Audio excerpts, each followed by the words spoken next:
Hello, and welcome to this week's episode of Beard and Boarded. My name is Travis Tackett, and I'm here to talk to you about the comics I read this week. Let's get it started.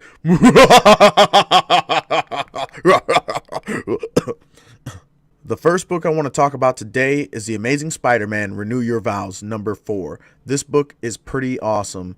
It's based in an alternate dimension where Peter Parker and Mary Jane stay together and have a kid of their own, named Annie Mae Parker. Now, she ends up with spider powers, so they decide she needs to get her own super suit. And as you can see, so does Mary Jane. She's got spider powers because Peter Parker, using his technology, has created... actually using Regent's technology, a villain from an older story, this suit gives her the ability to use Spider-Man's abilities. So yeah, this book is really fun to see them as a family unit running around solving problems. I think it's going to be even better going on, and if you want to see Peter Parker and Mary Jane together, this is where you're going to find it. I'd have to give this 4 out of 5 Peter Parker beards.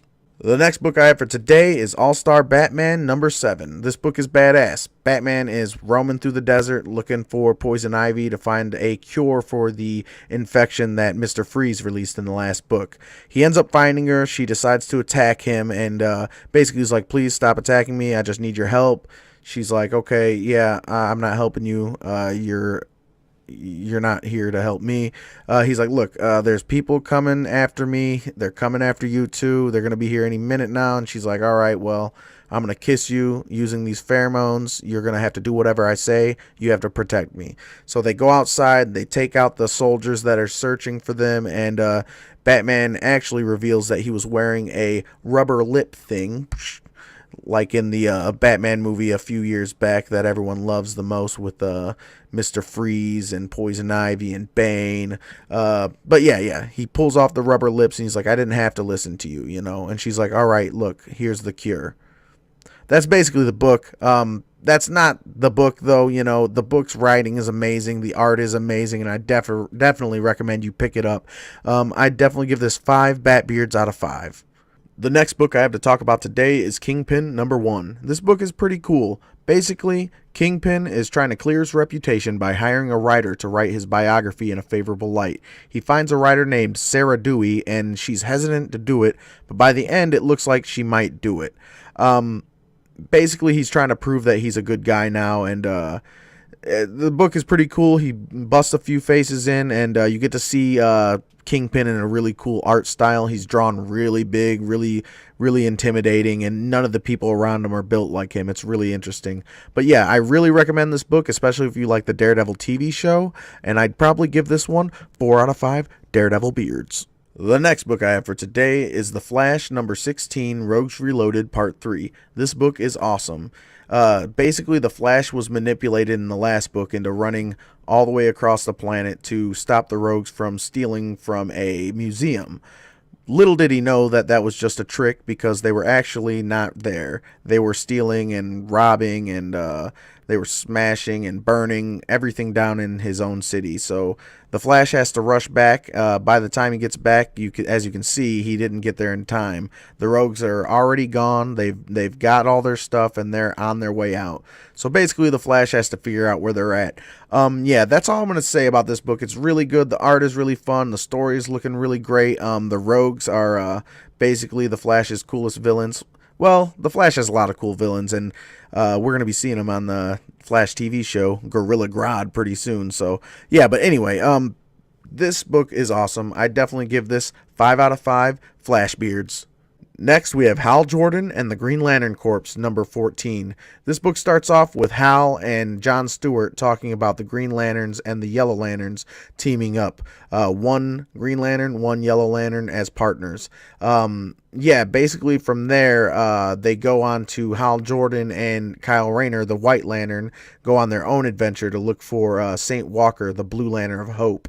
So yeah, this book is really cool. There's a decent amount of action, and it's cool to see the Sinestro Corps and the Green Lantern Corps having to work together. It's going to be a really awesome read. I can't wait to see where it goes from here. And I'm probably going to have to give this one 5 out of 5 John Stewart beards. Next, we have Justice League of America number 1. This is Batman trying to start his own Justice League using Vixen, Lobo, Black Canary, Killer Frost, and 2 other characters that I'm not very familiar with. But it's basically him trying to convince everyone to join up, and that's the whole book. I'm interested in seeing where this goes. I guess this is the team that dealt with the Justice League versus Suicide Squad. I didn't read that. I hear it was great. I'm probably going to go pick them up. But yeah, I'd definitely give the next book a try, and I'd probably give this 3 out of 5 Lobo Beards. Next, we have Detective Comics number 950.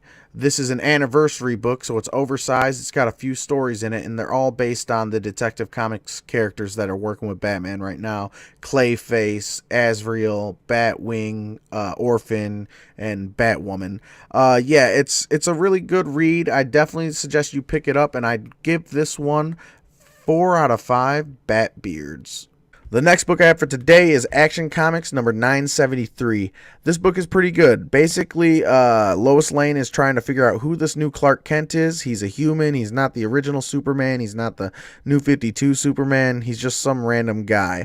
At the same time, Superman is at the Fortress of Solitude trying to help figure out what's wrong with Lana Lang. Steel showed up. You know, Steel, the guy Shaq played in the 90s. And, yeah, it showed up with Lana Lang and is trying to figure out what's wrong with her. She's really hurt. She seems like she's going to die. I'm really loving the story, and I'd probably have to give this one 4 out of 5 Super Beards. Next, we have Green Valley number 5. This book is awesome. It blends science fiction and fantasy in a really cool way, where we have some sort of time traveler who these knights think is a wizard, but he's got some sort of advanced technology that's letting him bring, you know, dinosaurs from the past, and he's got a spaceship, and he can do all this cool stuff with this technology.